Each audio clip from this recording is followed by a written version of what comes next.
नमस्कार दोस्तों, स्वागत है आपका डॉक्टर संजय वेब के यूट्यूब चैनल में। दोस्तों आज मैं doctor Sanjay Sinha, technical analyst working on neo web since last 27 years. आज हम लोग डिस्कशन करते हैं निफ्टी के बारे में। तो चलिए सबसे पहले हम लोग चलते हैं निफ्टी के चार्ट पे। ये हम लोग का निफ्टी का आवरली चार्ट है और इस आवरली चार्ट में जैसा हम लोग देखे थे, यहाँ से जो ऊपर से सी वेब था, इस सी वेब का सबऑर्डिनेट वेब 5 हम लोग का फेलियर था और फेलियर होने के बाद यहाँ से फिर से हम लोग का एक राइजिंग ट्रेंड में कंटिन्यू कर चुका था और इस राइजिंग ट्रेंड के तहत हम लोग का 1, 2, 3, 4 और 5 वे में ऊपर कंप्लीट करके और फिर से करेक्टिव फॉल में इंटर कर चुका है। तो हम लोग ये कह सकते हैं कि यहाँ से जो 5 वे यहाँ पे जो हम लोग का 28 मार्च 2023 से जो हम लोग का स्टार्ट हुआ था, ये हम लोग का 0 पॉइंट हो गया, जो कि हम लोग 16,913 के पास कंप्लीट करके और फिर से ऊपर कंटिन्यू हो चुका है। तो ये हम कह सकते हैं कि हम लोग का यहाँ से 1, 2, 3, 4 और 5 वे में ऊपर जो कंप्लीट किया, जो हम लोग का 17 अप्रैल 2023 को 17,863 के पास कंप्लीट कर लिया,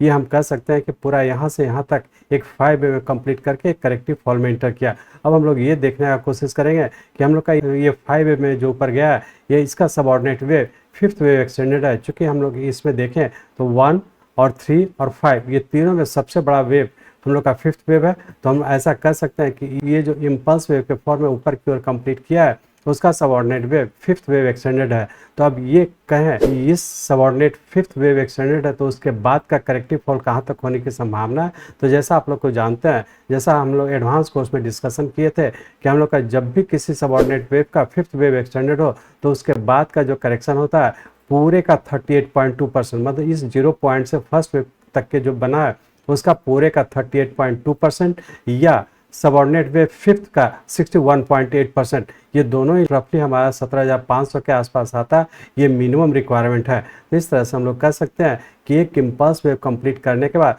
इसका जो करेक्टिव फॉल होगा कम से कम 17,500 के पास पूरा होने की संभावना है। अब हम लोग ये कह सकते हैं, चूंकि हम लोग ये एडवांस कोर्स में डिस्कशन किए, तो एडवांस कोर्स के बेसिस पे हम लोग ये कह सकते हैं कि 17,500 के पास एक करेक्टिव फॉल पूरा करके फिर से ऊपर कंटिन्यू हो सकता है। तो अब हम लोग दूसरा इस तरीके से भी एनालाइज कर सकते हैं कि यहाँ से जो राइज हुआ 5 वेव में हमारा 17,500 के पास कंप्लीट करेगा, ये हमारा 1 और ये 2 के फॉर्म में पूरा करके फिर से 3rd वेव में कंप्लीट करेगा। और जैसा आप लोग जानते हैं, जो बेसिक कोर्स में आप लोग से डिस्कशन किए थे कि हम लोग का 1 और 2, 1 और 2 मिल करके हम लोग का एक साइकिल कंप्लीट होता है। तो इस तरह से हम लोग कह सकते हैं कि एक वेरी शॉर्ट टर्म का जो राइजिंग ट्रेंड था, उसका साइकिल का फर्स्ट वेव कंप्लीट किया और सेकेंड वेव में हम लोग इंटर किए हुए हैं। तो इस तरह से हम लोग फर्स्ट साइकिल का फर्स्ट और सेकेंड वेव में इंटर किया और उसका साइकिल का 3rd वेव हम लोग का ऊपर कंटिन्यू करेगा। तो हम लोग ये कह सकते हैं कि वेरी शॉर्ट टर्म में हम लोग का एक वेव जो ऊपर का कंप्लीट किया, उसका करेक्टिव फॉल में इंटर किया है। अब हम लोग ये जानने का कोशिश करें जो हम लोग का ये सेकेंड वेव है, ये किस पैटर्न में है। तो अब इस पैटर्न को, मतलब फर्स्ट वेव कंप्लीट करने का जो हम लोग का सेकेंड वेव का 0 पॉइंट है, नीचे हम लोग का करेक्टिव फॉल के किस पैटर्न में है, तो इसको जानने के लिए हम लोग इस आवरली चार्ट को कन्वर्ट करते हैं 15 मिनट चार्ट्स में। अब यहाँ पे हम लोग देख पा रहे हैं कि हम लोग का ये 15 मिनट चार्ट्स में हम लोग का ये 0 पॉइंट है और उसके बाद हम लोग का ये ए और बी। लेकिन हम लोग यहाँ पर जब 0 बी ट्रेंड लाइन ड्रॉ करते हैं तो हमारा ये 0 बी ट्रेंड लाइन में सी का सबऑर्डिनेट वेव हम लोग का इंटर कर चुका है। तो हम लोग ऐसा कह सकते हैं कि हम लोग का ए और बी का सबऑर्डिनेट वेव ए और बी में हम लोग है, और हो सकता है कि सी वेव के फॉर्म में ऊपर 17,700 तक जाने की संभावना है। और उसके बाद फिर से जब नीचे कंटिन्यू करता है तो हम लोग ये कहेंगे कि हम लोग का ये जो पॉइंट होगा वही हमारा बी पॉइंट होगा। तो हमारा ए, बी और सी वेव के फॉर्म में फिर से दोबारा हो सकता है कि 17,500 के पास पूरा होने की संभावना है या उसके आसपास कहीं भी पूरा होने की संभावना है। तो हम लोग ऐसा कह सकते हैं कि यदि हम लोग मंडे या ट्यूसडे की बात करें तो उस मंडे और ट्यूसडे के लिए रेंज बाउंड के तहत ऊपर 17,700 और नीचे 17,500 इसी रेंज बाउंड में रहने की संभावना। तो यदि हम लोग ऊपर जाता है हम लोग शॉर्ट कर सकते हैं, लेकिन उसके लिए ऊपर का स्टॉप लॉस रखेंगे 17,863 का। इस स्टॉप लॉस को ध्यान में रख करके हम लोग ऊपर के लेवल पर शॉर्ट करें, लेकिन ध्यान रखें चूंकि करेक्टिव फॉल हो रहा है तो नीचे 17,500 के आसपास आता है हम लोग जरूर प्रॉफिट भी बुक करके एग्जिट हो जाएंगे। इस तरह से हम लोग कह सकते हैं कि मंडे और ट्यूसडे के लिए रेंज बाउंड के तहत 17,700 और 17,500 और ऊपर का स्टॉप लॉस रखेंगे 17,863 का। इस स्टॉप लॉस को ध्यान रख के छोटे से रेंज बाउंड में ट्रेड करेंगे। लेकिन अब हम लोग ये कह सकते हैं कि हम लोग का यहाँ पे साइकिल डिग्री का जो हमारा यहाँ से 0 पॉइंट से हमारा 5 वेव में ऊपर गया, ये हमारा साइकिल डिग्री का 1 हुआ गया, और हमारा 2 और 1 और 2 मिलाकर के हम लोग का एक साइकिल कंप्लीट होता है। और यहाँ पे जब भी हम लोग का सेकंड वेव कंप्लीट करके फिर से जब ऊपर पैटर्न कंफर्म करेगा तो फिर से हम लोग थर्ड वेव की ओर हम लोग मूव कर जाएंगे। तो हम लोग ये कह सकते हैं कि सेकंड साइकिल मतलब फर्स्ट साइकिल हमारा ये 1 और ये 2 होगा, और सेकंड साइकिल हमारा यहाँ से जो थर्ड वेव स्टार्ट होगा, हमारा सेकंड साइकिल का एक फिर से एक बुल फेज कंटिन्यू करेगा, मतलब बुल फेज मतलब एक 5 वेव में इम्पल्स में कंटिन्यू करेगा। तो हम लोग ये ध्यान रखेंगे कि जब भी हम लोग का एक करेक्शन पूरा करके फिर से जब ऊपर पैटर्न कंफर्म करेगा तो फिर से हम लोग एक नए इम्पल्स मूव के फॉर्म में हम लोग ऊपर कंटिन्यू कर जाएंगे। तो इसलिए बेहतर है कि इस करेक्टिव फॉल के लिए यदि हम लोग मंडे और ट्यूसडे को ट्रेड करते हैं तो अपर स्टॉपर्स को ध्यान रखेंगे। लेकिन यदि आप इस साइकिल को आप इनकैश करना चाहते हैं या इस साइकिल डिग्री को यदि हम लोग ट्रेड करना चाहते हैं तो इस 15 मिनट चार्ट को फिर से पुनः हम लोग आवरली चार्ट में कन्वर्ट करते हैं और देखें कि साइकिल डिग्री में हम लोग को क्या करना चाहिए। तो चलिए पुनः हम लोग इस चार्ट को आवरली चार्ट में कन्वर्ट करते हैं। पुनः हम लोग चले आए हैं आवरली चार्ट में। तो इस आवरली चार्ट में जैसा आप लोग से पहले हम लोग डिस्कस किए थे कि हम लोग का वेरी शॉर्ट टर्म का जो हम लोग सेकंड ट्रेलिंग स्टॉपर्स था वो हम लोग का 17,310 का था, क्योंकि यही हम लोग का फिफ्थ वेव यही से स्टार्ट हुआ, मतलब ये थर्ड और फोर्थ पॉइंट है, और फोर्थ पॉइंट के बाद हम लोग का ये फिफ्थ वेव स्टार्ट हुआ था। तो हम लोग का अब ये कह सकते हैं कि चूंकि हम लोग का वेरी शॉर्ट टर्म के ऊपर राइजिंग ट्रेंड में है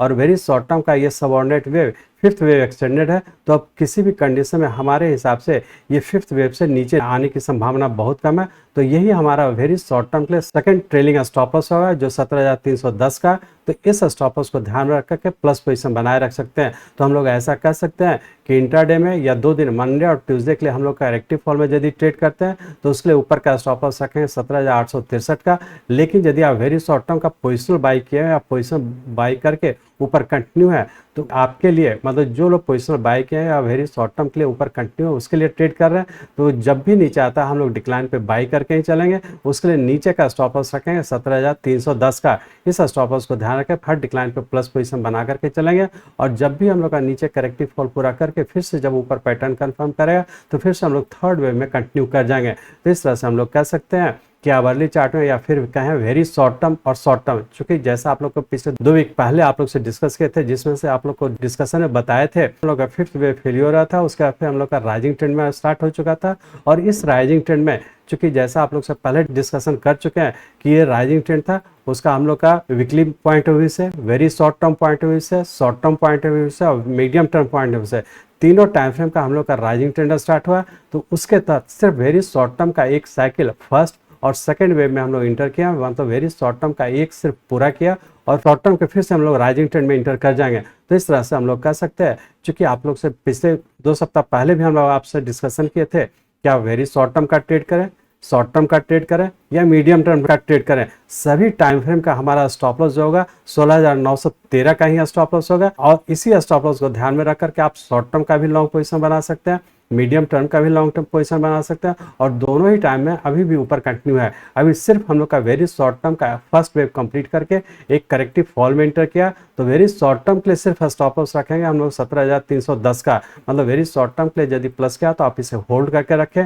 क्योंकि अपना करेक्टिव फॉल पूरा करके फिर से ऊपर कंटिन्यू हो जाने की संभावना है। तो हम लोग ये कह सकते हैं कि यदि हम लोग इस वीक को हम लोग एनालाइज करते हैं तो हम लोग इस वीकली पॉइंट ऑफ व्यू से कह सकते हैं कि हम लोग का ऊपर का 17,700 और नीचे 17,500 के आसपास कहीं ना कहीं पूरा करके फिर से ऊपर कंटिन्यू हो जाने की संभावना है। तो इस वीक में कॉशियस रहें, चूंकि ये करेक्टिव फॉल है और करेक्टिव फॉल नीचे कहीं ना कहीं 17,500 या उसके आसपास कहीं ना कहीं पूरा करके और फिर से ऊपर पैटर्न कंफर्म करता है तो फिर से ऊपर कंटिन्यू हो जाने की संभावना है। लेकिन उसके लिए वीकली पॉइंट से हम लोग स्टॉप लॉस रखेंगे 17,310 का। एक चीज और ध्यान रखेंगे, क्योंकि हम लोग का ये फर्स्ट वेव कंप्लीट किया, मतलब फर्स्ट वेव ऊपर का वेरी शॉर्ट टर्म का कंप्लीट करके करेक्टिव फॉल में इंटर किया, तो बहुत सारा स्टॉक है जो कि अपना ऊपर पैटर्न कंफर्म कर चुका है और पैटर्न कंफर्म करने के बाद फिर से करेक्टिव फॉल में इंटर किए हुए, और बहुत सारा स्टॉक अभी भी ऊपर कंटिन्यू है, बहुत सारा स्टॉक पहले ही हम लोग का ऊपर का पूरा करके करेक्टिव फॉल में। तो जो स्टॉक करेक्टिव फॉल में है और फिर से यदि यहाँ पे पूरा करके फिर से जब ऊपर कंटिन्यू करता है तो वैसे स्टॉक को फिर से हम लोग लॉन्ग पोजीशन बनाना शुरू करेंगे, स्टॉपर्स को फॉलो करते हुए ट्रेड करेंगे। कुछ स्टॉक ऐसा है जो कि अभी भी डाउन ट्रेंड में और अभी भी नीचे कंटिन्यू है, जो भी राइज हुआ वो करेक्टिव राइज हुआ है, तो वैसे स्टॉक में कहीं भी फ्रेश बाई या एवरेजिंग करने का कोशिश नहीं करेंगे जब तक कि ऊपर का पैटर्न कंफर्म नहीं करता स्टॉक का स्पेसिफिक, तब तक हम लोग लॉन्ग पोजीशन बनाने की कोशिश नहीं करेंगे। तो जो स्टॉक नीचे अपना करेक्शन पूरा करके ऊपर कंटिन्यू किया वैसे स्टॉक को करेक्टिव करेक्टिव फॉल में हम लोग लॉन्ग पोजीशन बनाएंगे। जो जो स्टॉक करेक्टिव रेंज में है वैसे स्टॉक को फ्रेश बाई या लॉन्ग पोजीशन बनाने की कोशिश नहीं करेंगे। तो स्टॉक का स्पेसिफिक हम लोग ट्रेड करेंगे और पैटर्न कन्फर्मेशन रूल्स को फॉलो करते हुए ट्रेड करेंगे। इस तरह से हम लोग कह सकते हैं कि निफ्टी हम लोग का वेरी शॉर्ट टर्म का कंटिन्यू है, शॉर्ट टर्म का भी कंटिन्यू है और मीडियम टर्म का भी कंटिन्यू है। तो जो भी फॉल होगा करेक्टिव फॉल होगा। हर करेक्टिव फॉल में डिफरेंट टाइम के लिए आप लॉन्ग पोजीशन बना करके चल सकते हैं और लोअर स्टॉप लॉस को फॉलो करते हुए ट्रेड करने का कोशिश करेंगे। मैं चाहता हूं मेरे जीवन का लक्ष्य है इस मार्केट में कोई भी लूजर ना हो। इसको आप सीखें, लोगों को सिखाएं, लोगों को मदद करिए। हमारे साथ जुड़े रहने के लिए, आज के वीडियो को ध्यानपूर्वक अटेंड करने के लिए, इसे दूसरों तक पहुंचाने के लिए आप सबका बहुत बहुत धन्यवाद। जय हिंद।